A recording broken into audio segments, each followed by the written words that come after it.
ચાલો આજે ભારતીય નાગરિક તરીકે આપણી જવાબદારીઓ શું છે એના પર એક નજર કરીએ, મતલબ કે આપણી મૂળભૂત ફરજો વિશે ઊંડાણપૂર્વક વાત કરીએ. સારું, તો ચાલો એક એવી વાતથી શરૂઆત કરીએ જે જાણીને કદાચ નવાઈ લાગશે.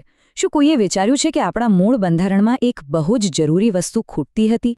વાત એમ છે કે 1950માં જ્યારે આપણું બંધારણ બન્યું ત્યારે એમાં મુખ્યત્વે નાગરિકોના હક્કો એટલે કે અધિકારો પર જ ધ્યાન આપવામાં આવ્યું હતું.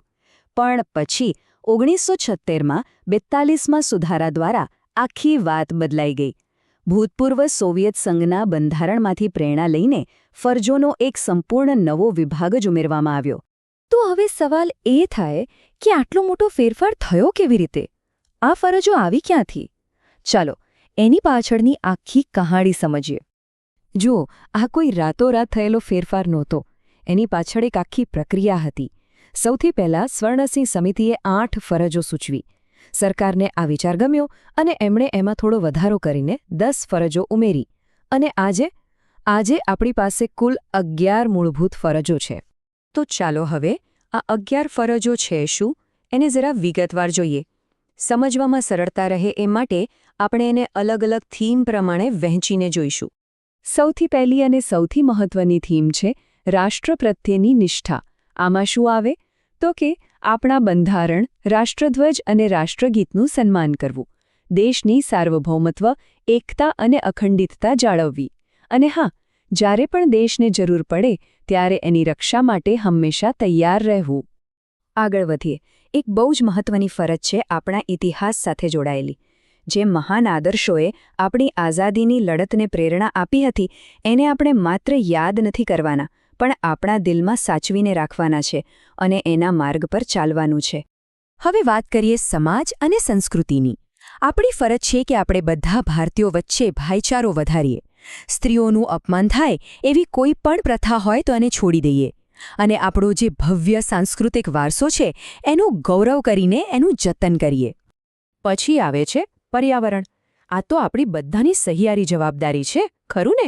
આપણા જંગલો, તળાવો, નદીઓ અને વન્યજીવો આ બધાનું રક્ષણ કરવું અને સુધારવું એ આપણી ફરજ છે.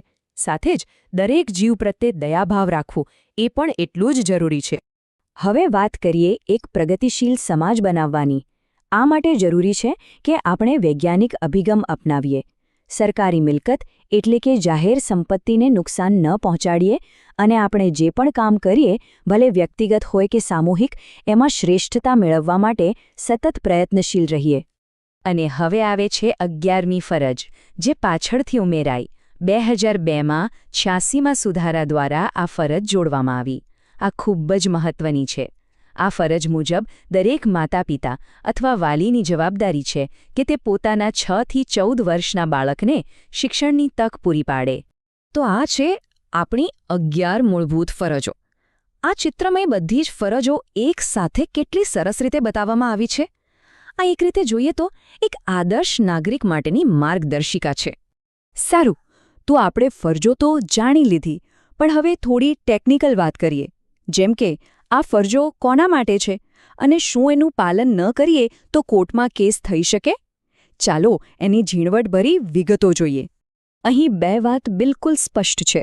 પહેલી, આ ફરજો ફક્ત અને ફક્ત ભારતના નાગરિકો માટે જ છે.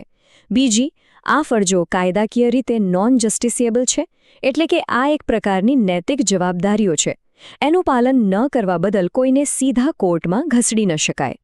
પણ અહીં એક મહત્વનો મુદ્દો છે.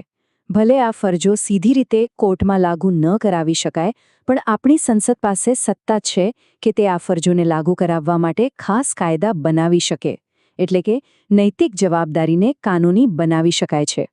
તો આ બધી ચર્ચા આપણને એક મોટા અને મૂળભૂત વિચાર તરફ દોરી જાય છે: અધિકારો અને ફરજો વચ્ચેનો સંબંધ. જેમ કહેવાય છે ને, અધિકારો અને ફરજો એક જ સિક્કાની 2 બાજુઓ છે. આનાથી વધુ સારી રીતે આ વાતને સમજાવી જ ન શકાય.